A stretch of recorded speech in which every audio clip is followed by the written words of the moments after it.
approaching our business center. Please stay away from the area and leave immediately. Your action is fast, unfriendly, and dangerous. This is Chinese Navy. You are approaching our military alert zone.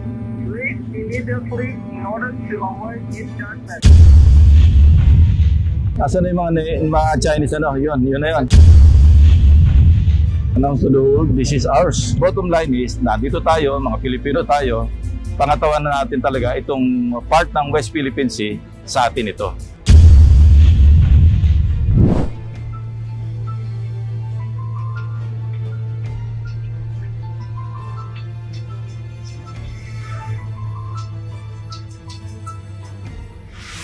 Approaching our business center. Please stay away from the area and leave immediately. Your action is fast, unfriendly, and dangerous. This is Chinese Navy. You are approaching our military alert zone.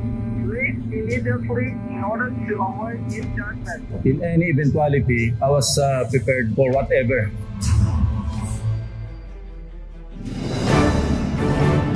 I'm happy that we have landed here. We take pride in setting our foot dito sa island because this is ours and nobody can take this away from us. Morning, sir.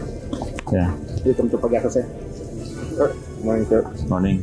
Morning, sir. Go, sir. Welcome morning, sir. Welcome to Pag-asa. Go, sir. Sino first year to sir? Coast Guard, sir. Coast Guard. Ay, sir. Ay. Dito sila, sir, para welcome ka, sir. Oo, salamat.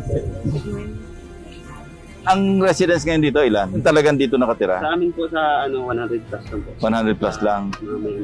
Kasi doon sa 193 napasok ko eh. 190. In my capacity as the chairman ng Committee on National Defense ng Senate, gusto ko rin makita yung kalagayan dito and malaman natin kung ano yung pwedeng i-contribute ng national government. Tour tayo ngayon, sir, sa the island, sir. Yeah. Maglakad lang tayo, sir. Sige. Yes, sir. Sige, Okay. Sige. Halika, Angelo. Saan tayo?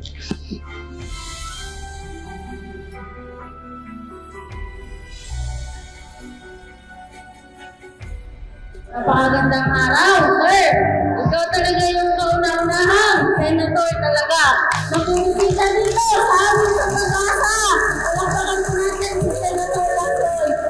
Natutuwa ako dahil sa tinagal-tagal ko na dito, sir. Ngayon lang ako naka-encounter ng senator. Best day talaga to para sa amin. Maraming salamat kay Ma'am Limbo at kami napunta lang dito para kumustahin yung ating mga kababayan dito sa Barangay Pag-asa.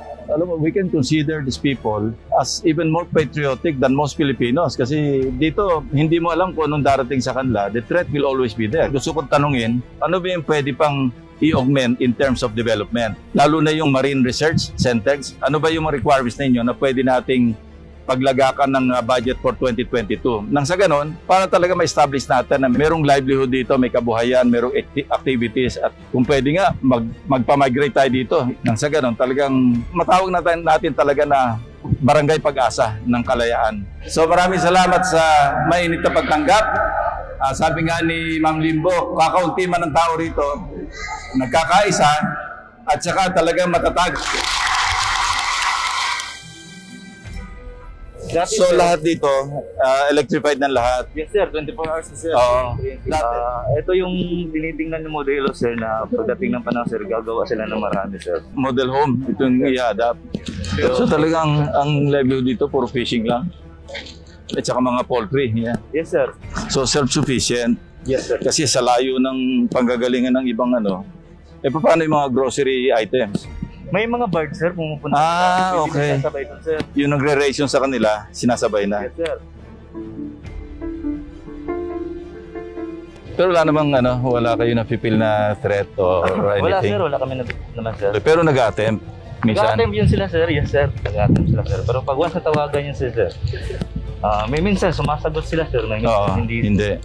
Kusa na lang lumalabas. Umaalis sila, sir. Yeah, kasi alam naman natin yung military strategy ng China, they keep enveloping. So, kailangan maging proactive tayo. How? Makipag-alliance tayo doon sa mga militarily strong countries. Ito yung future na maging sir, sa runway, sir, magtatayo sila ng dito. Parang hangar. Yes, sir. Lalagyan ng hangar.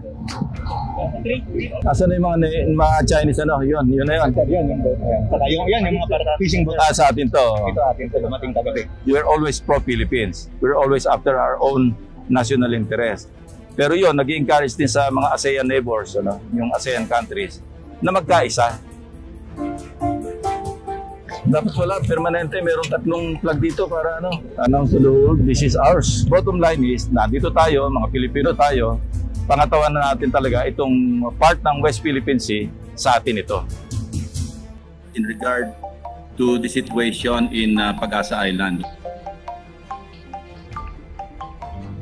I was there last Saturday and I found out that there's only one elementary school, 2 multi-grade teachers catering to 34 students coming from 54 households because there are only 193 living souls in the island. My concern, Mr. President, if there's only one elementary school and there are only 2 teachers, what will happen to the children after finishing grade 6 actually? Because the nearest place to study high school is Puerto Princesa, which will take several days. It's either we put up a high school building or integrate na lang natin. But we should also hire at least 1 teacher, multi-grade din, na tumulong magturo from kindergarten to high school man lang. In the meantime that there's no facility for high school education, probably yung integration, okay then, using the same facility, but at least we should add 1 teacher.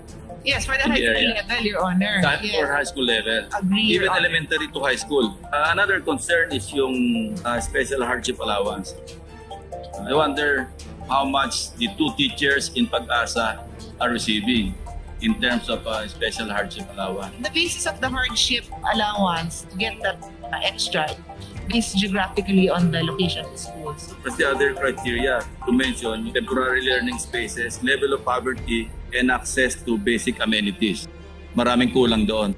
Alam mo, we can consider these people as even more patriotic than most Filipinos kasi dito, hindi mo alam kung anong darating sa kanila. The threat will always be there. Gusto kong tanungin, ano ba yung pwede pang i-augment in terms of development? Lalo na yung marine research centers. Ano ba yung mga requirements ninyo na pwede nating paglagakan ng budget for 2022. Nang sa ganon, para talaga ma-establish natin na merong livelihood dito, may kabuhayan, merong activities at kung pwede nga, magpa-migrate tayo dito. Nang sa ganon, talagang matawag natin talaga na Barangay Pag-asa ng Kalayaan. So maraming salamat sa mainit na pagtanggap.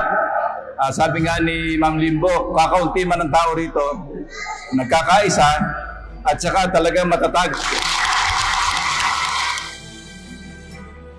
So lahat dito, electrified ng lahat? Yes sir, 24 hours sir. Oo. Ito yung tinitingnan ng modelo sir na pagdating ng panahon sir, gagawa sila ng marami sir. Model home, ito yung i-adapt. So talagang ang livelihood dito, puro fishing lang. At saka mga poultry. Yeah. Yes sir. So self-sufficient. Yes sir. Kasi sa layo ng panggagalingan ng ibang ano, paano yung mga grocery items? May mga birds sir, pumupunta. Okay. Sabay dun, sir. Yung nagre-ration sa kanila, sinasabay na. Yes sir.